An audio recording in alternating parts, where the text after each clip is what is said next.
बिस्मिल्लाहिर्रहमानिर्रहीम। एक तस्वीर वायरल हुई है आज और कल के दिन में कि लेडी डॉक्टर्स कहीं पे इंटरव्यू दे रही हैं और वहाँ पे सिर्फ 10 सीटें हैं और 1200 female doctors cream of the nation जो है वो जलील हो रही हैं। एक ऐसी तस्वीर जिसमें लग रहा है कि खैरात बांटी जा रही हो और या जैसे कहीं पे ओपीडी की पर्ची का रश होता है। तो ये बहुत ही नाजुक सूरत हाल है। इस पे अभी कुछ सहाफ़ी और कुछ लोग हैरान हो रहे हैं। हम जो मेडिकल फील्ड से हैं हमें अंदर से पता था इस सिचुएशन का और हमने इस पे बहुत दफ़ा बात भी की है। मेरे वालिद साहब क्योंकि मेडिकल टेक्नीशियन हैं, तो वो बेसिक हेल्थ यूनिट में होते थे। आज से कुछ 4 से 5 साल पहले जब हमारी ग्रेजुएशन होने लगी तो मैंने वालिद साहब को कहा कि हमें बीएयू ढूंढना बड़ा मुश्किल होगा। तो वो बड़े हैरान हो गए और बड़ा उन्होंने कहा कि ये मुमकिन कैसे है। बीएयू तो उस वक्त ऐसे होते थे कि वो वहाँ साला साल से डॉक्टर कोई नहीं जाता था और ये जो पीएच एफएमसी वाले होते थे और सीईओ वो कह रहे होते थे कि यार कोई हमें डॉक्टर अरेंज कर दो। वो डिस्पेंसर और पैरामेडिक्स को कह रहे होते थे कि किसी तरह हम अस्पताल चलाएं। तो बाबा बड़े हैरान हुए और कहते थे कि ये कैसे मुमकिन है।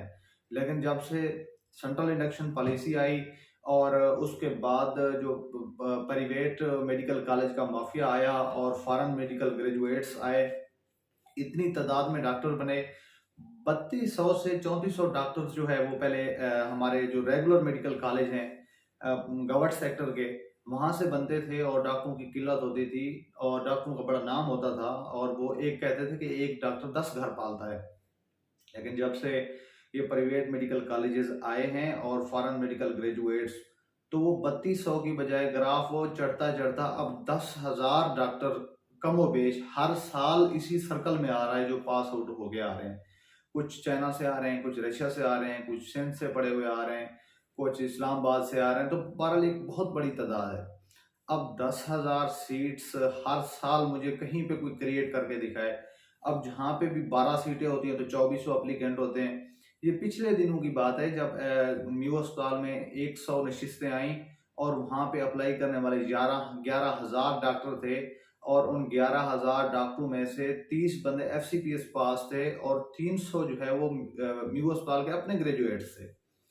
तो ये बहरहाल आप हालात आपके सामने हैं। अब जिस हमारे रिश्तेदार को, जिस साहिब इल्म को मशवरा देते हैं कि भाई आप 2 करोड़ रुपया 1.5 करोड़ रुपया लगा के एक बेरोजगार ना पैदा करो, तो वो हमारे से समझते हैं कि हम जलते हैं उनसे। हम ये नहीं चाहते कि उनके बेटे भी डॉक्टर बने, उनकी बेटियां भी डॉक्टर बने।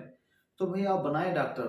आप ये जो प्राइवेट मेडिकल कॉलेजेस के हमारे भाई हैं, ये बड़े ऊंचे लोगों के लोग हैं। कोई एसी डीसी का बेटा है, कोई सीईओ का बेटा, ये बड़े बड़े वकील वकला के बेटे हैं जो 1.5 करोड़ अपने बेटों पे लगा रहे हैं या बेटियों पे। तो उनकी अप्रोच भी इतनी जो है वो ज्यादा है। तो जब हम प्राइमरी सेकेंडरी या कहीं पे भी इंटरव्यू करने जाते हैं तो वो कहते हैं कि 20 सीटें फलाने हैं मैंने की हैं, 40 सीटें फलां एमपीए की हैं, 20 सीटें फलां मैंने की हैं, मिनिस्टर की हैं, सीईओ की हैं। वो भी जो गरीब के बेटे, जो हमारे जैसे मिडिल क्लास लोग हो, खुदारा खुदारा आप 1.5 करोड़ अपनी जमीनें बेच के अपनी पेंशन लेके अपने बच्चों को जो है वो बेरोजगार ना बनाए। पहले ही मेडिकल फील्ड में इतनी डिप्रेशन है, आप 4-4 दफा उनको एंट्री टेस्ट रिपीट करवा रहे हो और एंट्री टेस्ट रिपीट करवाने के बाद जब वो मेडिकल फील्ड में आते हैं, सप्लियों पे सप्लियां, और कितने हमारे स्टूडेंट्स जो है वो वहाँ पे डिप्रेशन और साइकोसिस का शिकार होते हैं। अगले दिन ही अल्लामा इकबाल के स्टूडेंट ने खुदकुशी की, पिछले दिन निस्तर में खुदकुशियां हुई।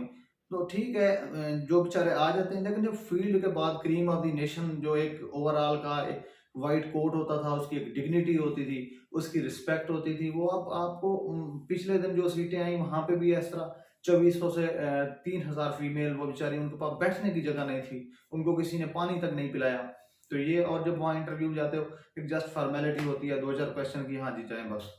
उनको पता लग रहा होता है कि मेरी सिस्टर गई है, लई है 2 3 दफा इंटरव्यू देने, उन्होंने जस्ट कागजी कार्रवाई की और खत्म, ये जा वो जा, बात खत्म। तो इसी तरह हमारी जो दूसरी हैं, एम फिल बेचारे कर रहे हैं, ये रिसर्च की डिग्रीज हैं। कोई बेचारा 5,000 सैलरी बढ़ जाएगी उसके लिए रिसर्च कर रहा है। वहाँ पे भी जो अकेडमी माफिया हैं एम फिल वगैरह वालों ने, वो भी उन्होंने डिग्रियों पे डिग्रियां वो जारी कर रही हैं, और कोई जो है वो खपत आगे है नहीं। तो अब मशवरा क्या है, आप करना क्या चाहिए? करना यही चाहिए कि ऑनलाइन काम की तरफ आएँ आप। वर्क पे काम करें, फाइवर पे काम करें, ग्राफिक डिजाइनिंग सीखें, यूट्यूब सीखें, थंबनेल सीखें, टेक्स्ट टूल ट्रेंडिंग सीखें, टेलीग्राम की शीलिंग सीखें, हाइपिंग सीखें।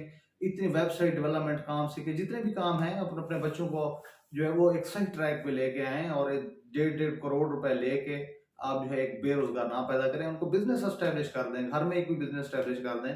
ये फील्ड मैं समझता हूँ कि अगले 10 साल तक अगर प्राइवेट मेडिकल कॉलेज और फॉरेन मेडिकल ग्रेजुएट्स को बंद ना किया गया तो आप याद रखेंगे कि जो आपका बच्चा अभी सेकंड ईयर फर्स्ट ईयर में है, जब 6 साल बाद वो फील्ड में आएगा तो उसको एक कस्बे में भी जगह नहीं मिलेगी। ये जैसे हम मजाकिया उस वक्त कहते थे कि डॉक्टर फेरी वाले बन के ऐसे दवाएं लेके फिर रहे होंगे, इलाज करवा लो इलाज करवा लो।